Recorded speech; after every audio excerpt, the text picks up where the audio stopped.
Hello, and welcome to episode 6 of A Pod About a Pod, a podcast about podcasts featuring commentary, critique, and sneak peeks of a different show every episode in my quest to share the best of podcasts. I'm your host, Jordan Pierce, and today we're going to keep it pretty casual. If you joined us last episode, we discussed The Bechdel Cast, a comedy podcast about the representation of women in movies. It was a good time. You should definitely go listen to it after this if you haven't already. And that episode actually doubled as the final project for one of my college courses this semester. So now that finals are done and all my assignments are turned in, I just felt like letting loose this week and doing something fun. So that's the plan for today. I'm going to share a show that's from the Guilty Pleasures section of my podcast library, and it's called Second Date Update. What to expect from Second Date Update starts in the name. Another disclaimer right up front. This is actually a recurring radio segment from station Movin' 92.5 and is distributed on more than 50 stations across the country.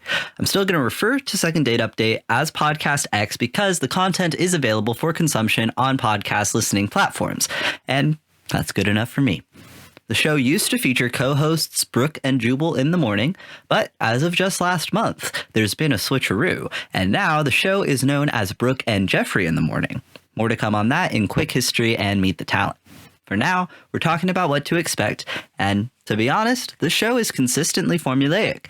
First off, Second Date Update starts with a recap of the email they received from the person calling in. This is the person who went on a date and subsequently did not get a call back, and is essentially like, WTF? Why did that guy or girl not like me? Why am I getting ghosted? What did I do wrong? So, here's your first sneak peek of a Second Date Update. It's a woman named Stephanie calling about a man named Jamie. We'll listen to the first couple minutes so you can get a sense of the show's intro, and then we're actually going to rejoin this same story a little later in the segment to find out what happens. Moving 92.5. Brooke and Jubal's Second Date Update. The girl on the phone for a second date update today met the guy that she wants to call in a place where I've never even seen people talk. What? I've never seen anybody utter a word to each other in this place. What is it? So I don't know how they actually met. No, not a library, because people still whisper and things like that at a library. And Jubal's been inside a library. True. Oh, no. They have free internet access there. Oh. So I've been at a library, trust me, making all kinds of noise. But All right. I have never seen anybody ever speak to each other, even when I'm with somebody, on the shuttle to the airport. Oh, yeah. What are you talking Everybody about? just I always sits talk to everyone. Oh, you're the one then. Because I've never seen it. Everybody's kind of sitting there angry, like, I just need to get to my terminal. Yes. Why is this driver driving like that? What's the deal? Why do I have to tip him? Anyway, this is stupid. I don't have cash. And everybody's upset. But she actually struck up a conversation, I guess, on an airport shuttle. What's up, Stephanie? Hi, what's going on? Not much. How did you meet a dude on the shuttle onto the airport? I'm just as surprised as all of you are. I was on my way from my car, those little park and ride buses, and this guy gets on at the next stop after me, and he's all like, I almost didn't make that one. Like, he's obviously wanting to be conversational. He wants attention as soon as he gets on. I saw somebody do that the other day. Just actually. friendly, you guys. Like, he can just be a friendly person who, I don't know, likes life. I don't think so. He wants attention. So he got on and was talking to everybody, or just talking to you? Well, it was just like me and him, and the driver. I'm not just going to ignore him. So we start talking, and then it turns kind of flirty. I can tell that he's like, oh, and I don't know, the conversation definitely shifted from him worrying about his flight to, a more flirty type of thing. And were you instantly attracted to him when he walked onto the shuttle bus? As soon as I kind of turned around, because I heard him talk initially, and I was like, here we go. I wasn't even going to pay him any attention. And then when I kind of turned around, I was like, oh, hey. I'll talk to you. You're like, great, the annoying dude just got on the shuttle. Oh, wow, the annoying dude's kind of attractive. Come over here, sit next to Mama. Yeah, you can sit right here on my lap. After the show gets their side of the story and takes a commercial break, they offer a humorous recap of what we know so far, followed by calling the person who didn't call the first one back, aka the ghost. Then Brooke and Jubal, where now Brooke and Jeffrey introduce themselves and the premise of the show to the unsuspecting phone call recipient. And eventually, they reveal the person they ghosted is still listening on the line.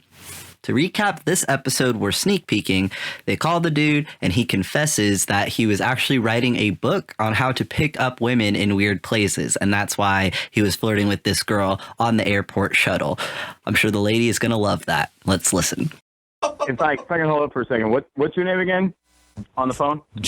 Jubal, Brooke and Jubal in the morning. Okay. Can I have permission from you to put this whole deal in my book? Because this is pretty awesome. Oh, The second date update, the fact that she would call a radio station? Just the whole thing is beautiful. Yeah, I guess. I don't care. Sure. Sweet. If I give you permission to do that, can I have your permission to put her on the phone with you right now? Because she's actually listening and wants to talk to you. Oh, are you serious? Yes, I am. Oh, the twists. surprise! Stephanie? Yeah. Hi. Hey, what's up? What's wrong with you?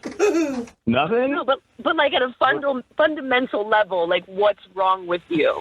You didn't think something was that wrong with me, like, I guess, whenever, a couple weeks ago. I mean, that's when I, didn't have any clue they were trolling the airport to write a ridiculous book that's going to help no one. Like, what's wrong with you? Well, actually, I think I just established that it's going to help guys, and, It's going to help meeting guys their- pick up women that you'll never speak to again? I'm confused on how this book's going to work. Well, no, the idea for the other guys that are picking up the women is so that they do speak to them again. So, if anything, you're helping those guys out, too, if you put it in perspective. So it's a positive thing, Stephanie, that his whole date was just a sham.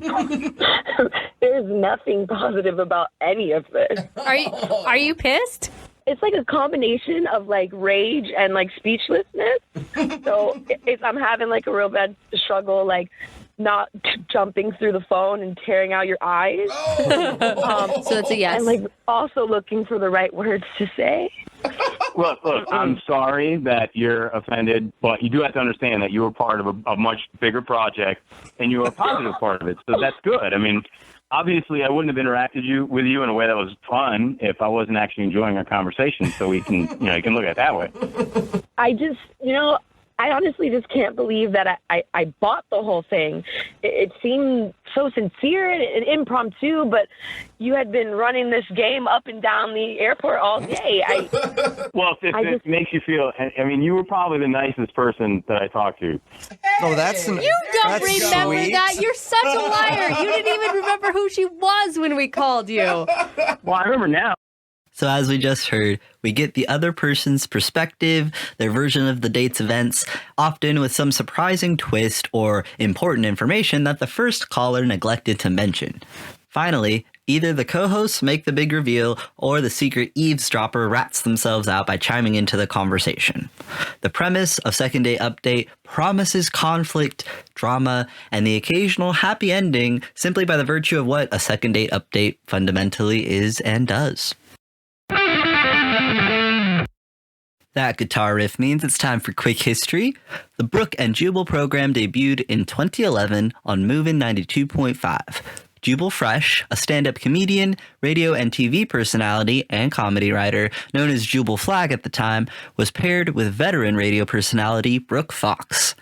After its initial success in Seattle, Alpha Media in 2015 picked up the show for CHR Live 95.5 KBFF Portland, Oregon.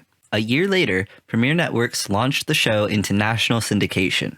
According to CastBox, the show has been available in its podcast format since the end of 2015, start of 2016. New episodes are uploaded 3 times a week on Mondays, Wednesdays, and Fridays. You could argue that the Second Date Update is providing a public service, and their listenership is very loyal. Check out this next sneak peek featuring a returner to the show, a third-timer to be precise. This is a lady named Haley who goes by Hailstorm.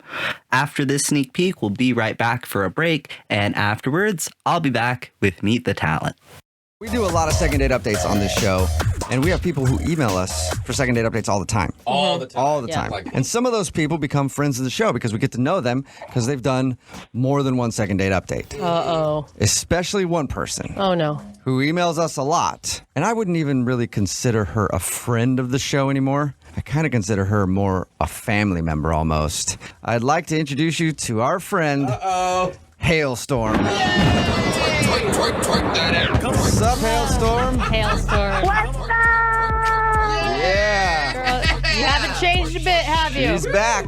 Oh my God, never, you guys, never. Her name is Haley. She goes by Hailstorm. She's done a couple second date updates, even an Awkward Tuesday phone call, I think. And I realized it today, Hailstorm. I don't think of you as like a friend of the show. I think of you as like my wild little sister. Oh my God. Yeah, who I encourage to go out and get wild because I'm a good brother. That's not usually what brothers do, man. That's kind of gross. Don't ever ask me to like fight somebody for you because I will run the other direction. So, what's up today, Hailstorm?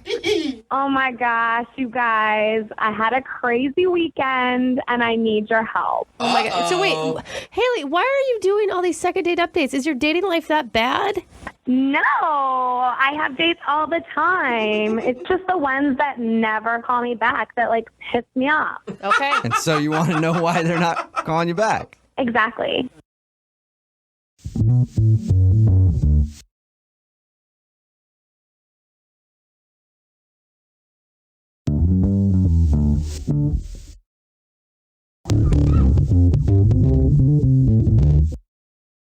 During his time as a co-host, Jubal Flagg wrote and produced comedy bits and daily topical jokes used by radio stations nationwide.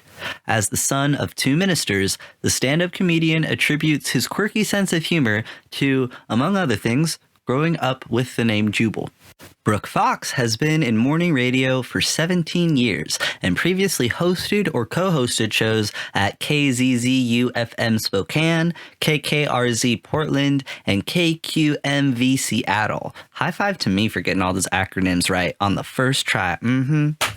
She also serves as spokesperson for the American Heart Association and the Komen Foundation, receiving the Outstanding Media Partner Award in 2014. Very cool, Brooke. She's also essentially the show's voice of reason. Jose Bolanos is the owner of that contagious voice you often hear laughing in the background of the second date update, and he's been on the program for the past 8 years and remains with the rebranded Brooke and Jeffrey in the Morning Show.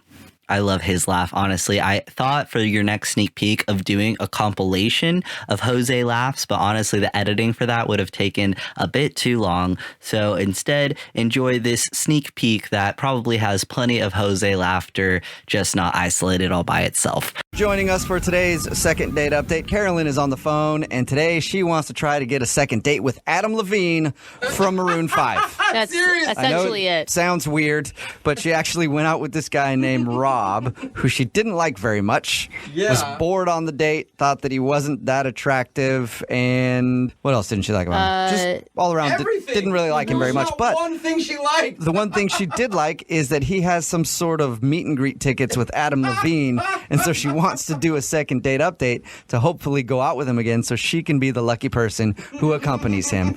And you know what, Carolyn? I don't even think we need to call Rob. Rob's just kind of the middleman in this whole thing. Because, you know, I work in radio. I actually happen to have Adam Levine's number. I can just call him for you right now. Do not. Oh, shut up. Don't listen to him. Yeah, believe him. You want me just to call him right now instead? Yes. Okay. Yeah, no, I have no idea how to contact that man. Sorry. He's way hotter than I am. Okay, I know we're doing a lot of jokes about this and it's funny, but does anyone think that this is morally wrong to lead some guy on and make him think that a girl likes him just so this woman can meet Adam Levine? It is, but I kind of want to see what happens. Yeah, and if it was anybody other than Adam Levine, maybe, because he is just so hot. Who cares? Morals go out right the now. window when it comes to him. I don't feel good about this. All right, Carolyn, are you ready to give Rob a call? Yes, let's right. do this. Here we go. Oh, I hope he God. doesn't answer. I feel like that sneak peek encapsulates the personality of each of those people talking.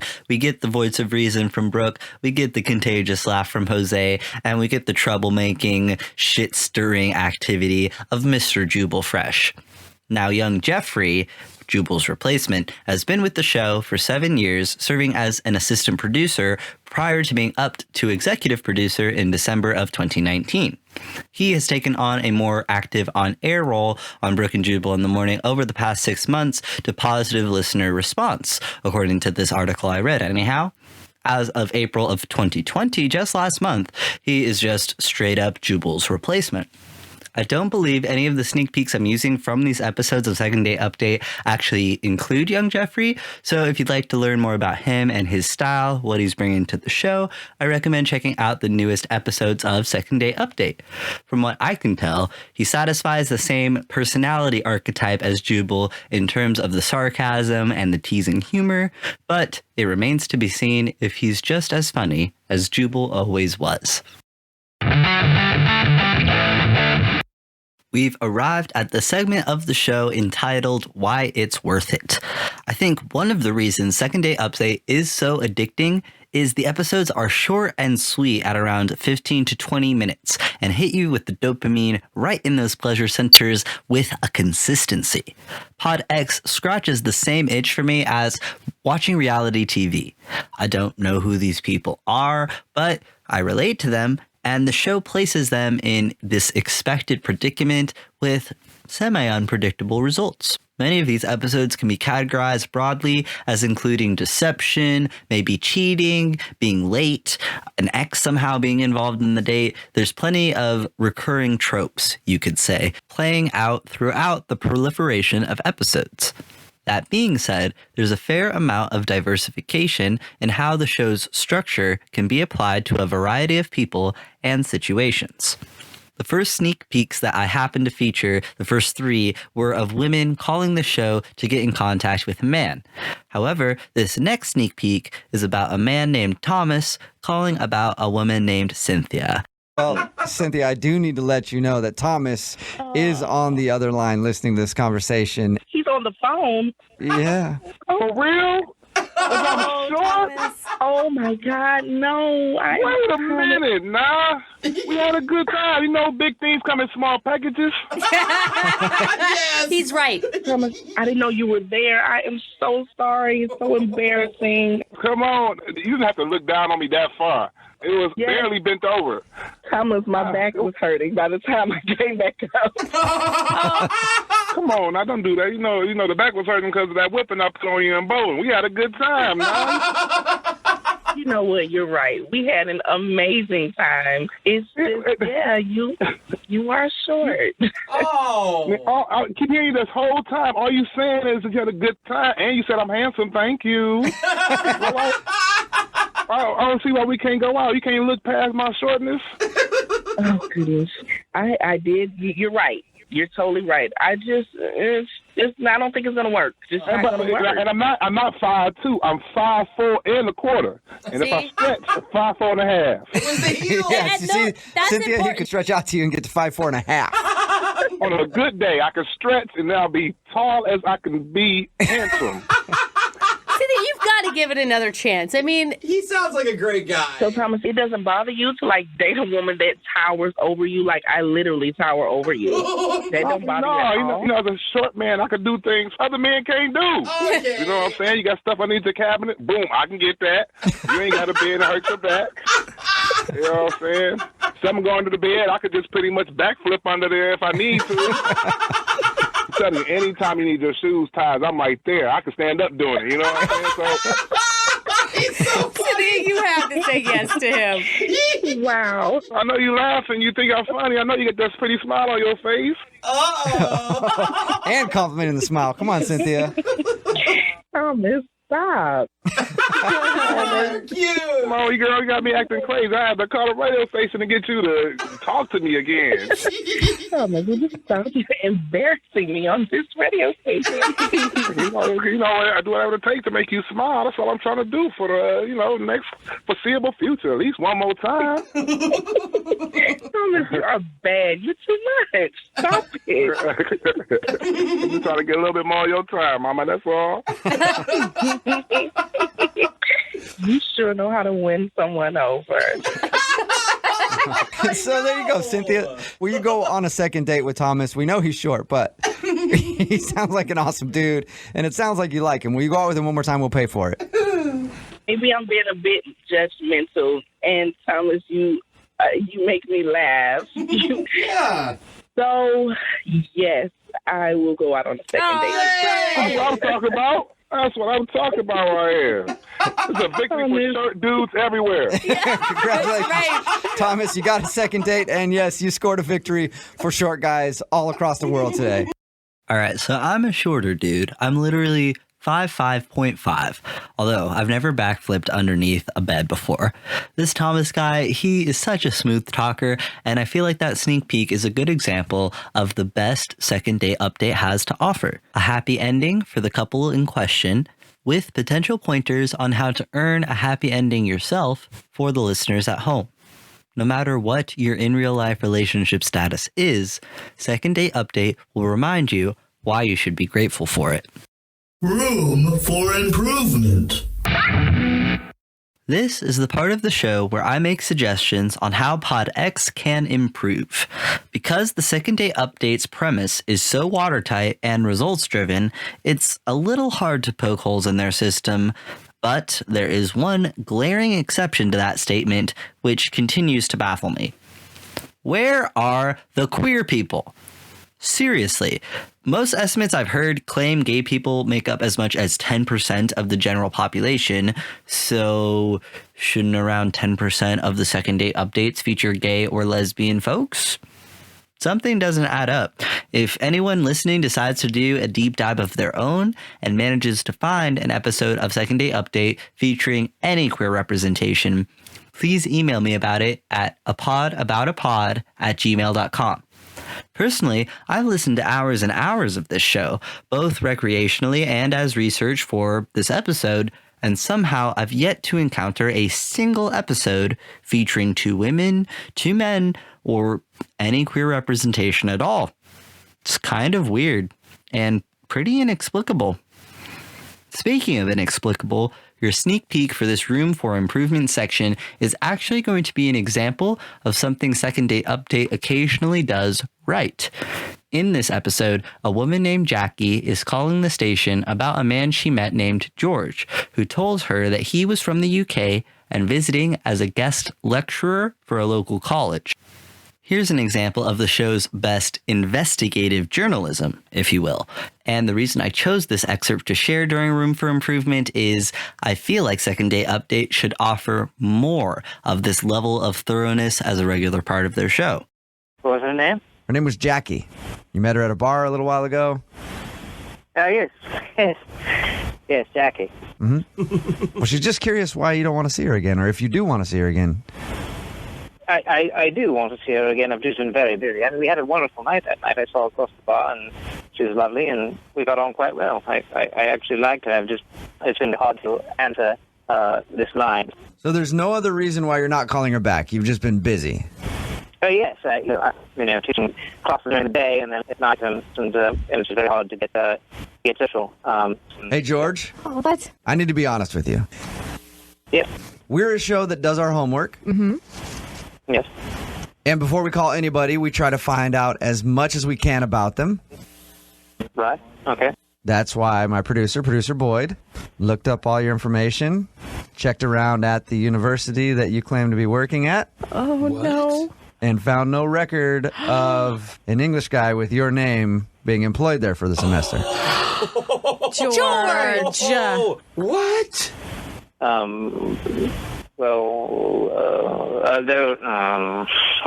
George, be honest! What the hell, dude? Red-handed. Did you put on a whole act just to get a girl in bed or what? Okay, listen. All right, my name's not George. I knew it! You sounded too much like a character from Clue and not enough like a real English person. Oh, you big fat liar, George. Well, my brothers and I and my friends, we use the accent because, it helps. It helps to pick up chicks. Yeah. My name's actually Kevin. Kevin, do you really have a separate phone line for, your British George character? Yeah, this is my British phone. Oh my God. So what do you do then? Okay, so you gave her this romantic story about how you're in from London and you're teaching for the semester, and I'm just an educated man looking to have a little fun while I'm in town. Who are you? Who are you, Kevin? Well, I actually live in town. I live by the airport. Okay. And I work at Target. Hey, That's Kevin, such a contrast. But so you lied. Do you regret lying to Jackie that night? There's no harm intended. I actually really like Jackie. You know, it's more interesting being a professor from the UK than a cashier at Target, isn't it? Oh, Definitely, yeah. That story is perfect. And that's why I didn't answer the phone, because, like, how am I going to keep it going? Right. Hey, George. Yeah, go ahead. George or Kevin or whatever your name is. Yeah. Jackie is actually on the other line right now and heard everything you just said. I can't believe your name is Kevin F. Oh, my God. Oh, my God. What? Yeah, I'm sorry. It's Kevin. Yes. You're sorry you lied to me for an entire night and then didn't call me back? Well. Like, you lied to me all night about, like, wanting to show me all the beautiful things in London and, like, wanting to take me to Big Ben and how beautiful it is when the fog lifts in the morning. Like, is all of that just a lie? It has Well, to be. It is. obviously, the fog doesn't lift in the morning, but yeah. No, I have an uncle that he grew up in London, and that's how I knew about those things. So Yeah. it was kind of a lie, but it's from real sources. And Jackie, real sources. And Jackie, he kind of delivered on his. So 100% out. Jackie, he did kind of deliver on his promise. He took you to see Big Ben later, right? Yes, he did. Another thing I want to mention, and here during Room for Improvement is probably as good a time as any, I'm not positive the show is quote unquote real. Their website does have a form online for anyone to submit for consideration for a second day update, and I feel like that seems to lend to the show's legitimacy, but who's to say? I'm not here to tell you whether or not these second day updates are authentic or not. I'm here to say the show is entertaining, and for the function it serves, ultimately worth the listen.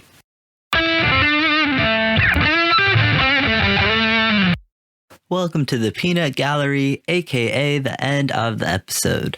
Today, my friend Steven is joining us via Zoom. He's the guy who introduced me to Second Day Update, and I thought this episode's Peanut Gallery was a fun opportunity to reach out to the dude and pick his brain about the show. We're here to talk about the Second Day Update. I appreciate you, coming on the show. So I guess my first question is just, how did you discover Second Date Update? How'd you find it? So it's funny. I used to work for a travel company. One of the departments, their whole team listened to it all day when they weren't on the phone. And I would see this one person in particular that I sat kind of close to, and my fiance Melissa worked with me at the time, and she actually was telling me that's what it was, that it was Second Date Update, and it was like a podcast radio show, which is basically it's basically a podcast, but for radio. Yeah, they've repackaged it as like a podcast. It's available in that platform, which I think is great, because it's just nice to have it available in that way. Like, part of what I'm talking about in my episode is just like how addicting I feel like the episodes are. Like, I can just listen to them back to back to back to back. Yeah, because it's all different stories and stuff like that. And you get like a wide variety of people, especially being like in Seattle. It's not like it's a middle of nowhere spot. It's a big metropolitan area, and so you get all sorts of crazy different stories. But yeah, she told me that that's what they were listening to, and at that time I was working on a lot of data projects, and so I wasn't really didn't have to listen to anything, or just needed something to keep my brain going while I was working on stuff. So I would just listen to them for hours a day while I was at work. Yeah. And then build over to listening to them in the car, and I listened to a good bit of them for a good long while, and I still catch them here and there when I'm feeling in a podcasty kind of mood. Yeah. So you mentioned the diverse, selection of people they have on the show, which I agree that is like a unique part. They have people from various backgrounds and like different accents, different personalities. Some are very extroverted and confident in themselves. Some are like those socially awkward, very quiet types, that need this extra hand from this radio station to try to make their dating life get to the next level. So I also really like the diversity in the personalities that they get on there. What are some other things that, you enjoy about the show? Like, I remember when you showed it to me, like, I think I was maybe even mentioning wanting to start a podcast about podcasts, and you were like, hey, check this out. So, like, what about it made you think, hey, I got to mention? So a couple things about it. One is to play some more on the diversity factor. It's, with a show like that, if you present it to somebody, if somebody had presented it to me, and my first impression before I'd even listened to it was like, oh, it's just going to be, a bunch of weird, desperate dudes who went on one date and they're like, why won't she call me back? And like, it kind of is, but you get like, it almost normalizes how different people are, but you still get ghosted. Yeah. Like no matter who you are, you still will have somebody who you go on a date with where you're like, I really like that person, and they just don't connect with you for some reason. Yeah, so it's really relatable. Yeah, it's relatable in some ways, and a little bit eye-opening. I also really like the Brooke and Jubal's, and I can't remember the other guy's name, but he literally just Jose. Yeah, he just sits there and laughs the whole time. Yeah, I love his laugh so much. That is honestly one of the most, like, it's a live studio audience, but it's just one dude, and so it's hilarious to me because he's just the guy in the background egging the whole thing on, like. Somebody will make a comment and he'll just make some sort of like snide, funny remark and just start dying in the background. Yeah. I love all his different laughs too. He has like a giggle. He has like this like loud, like whooping laugh. Like, I don't know. He has a bunch of like different kinds of laughs as well. And like, one of those laughs is just contagious. Like just hearing him laugh makes me laugh automatically. And Brooke is trying to be the voice of reason while Jubal's is just like, no, let him do the self-destructive thing. It's okay. Yeah. Freaking, he's Mr. Sarcasm, but I love his bits like when he is recapping like the story, you know what I mean? Like when they come back from the commercial break and he always has some bit of like respinning the facts, and I don't know. Is there any like favorite episodes you have, or like, because like I said, I'm still trying to find some of my sneak peeks right now. So like, is there any standout episodes that you remember as being particularly memorable? Yeah. Okay. So there's a couple that I remember even now. It's been a couple of years since I've listened to them and I still remember them. There is one guy who, he made it all the way to the girl's house. They went on a cool date and they really connected and everything was going super great. And he got to the girl's house. They were watching a movie and they were cuddling on the couch. And he was like, "Hey, and that's the obvious sign that this is progressing. Of course, that's how you want it to go. It's on track. Yeah, if you're just going on a date with somebody and they invite you over to their house, you know that things are working. Mm-hmm. Especially if it's the girl that's inviting you over to their house. Green light, yes. But the funny part was that the dude was, they're all cuddling and everything, and he excuses himself to go to the bathroom, and he's gone for, I think it was like 20 minutes. He's gone for an unreasonable amount of time for being just a bathroom break. And she's like, what the hell? And she goes to go find him, and she can just hear him in the bathroom just breathing like really heavy. And it turns out that he's jerking off in the bathroom at this girl's house. Like, and this is on the radio, man. Like these people are just airing their dirty laundry. Yeah, and it's not him that admits this detail. He's like, yeah, no, everything went great. Like all of the episodes do. Whenever they do something really terrible, they never admit, oh, like this is definitely what the problem would have been. Mm-hmm. They're like, I have no idea what could have gone wrong. No, dude, she came on and she's like, yeah, he was jacking off in my bathroom. Called out. And there was another one where there was a really high maintenance girl who took her dog with her on the date, and she was, pet talking the dog. Yeah, baby date. talking or whatever. Baby talking the dog, and like made the guy buy the dog food. And was like talking to the dog like it was like another person that was there. Oh my God. I honestly don't think I've heard either of those episodes, although the one that you just mentioned reminded me of one where a guy brought a plant on the date, kind of as like the third companion, and just like had a potted plant with him and was like, this is Jeffrey. Yeah.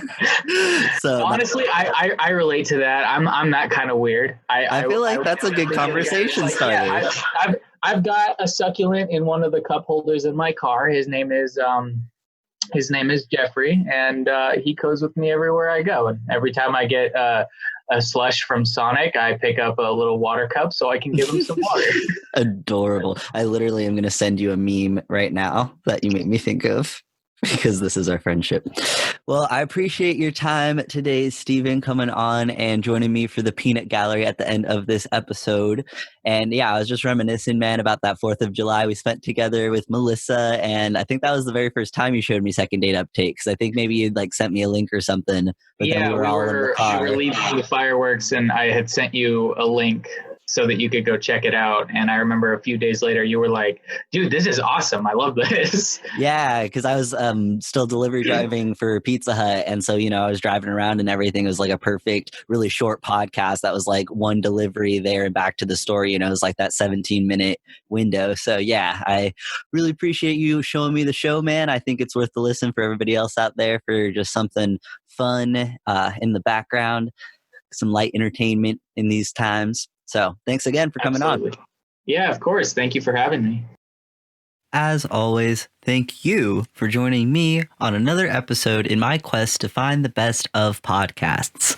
Follow A Pod About a Pod on Facebook, Twitter, YouTube, and Instagram to stay up to date with our latest projects.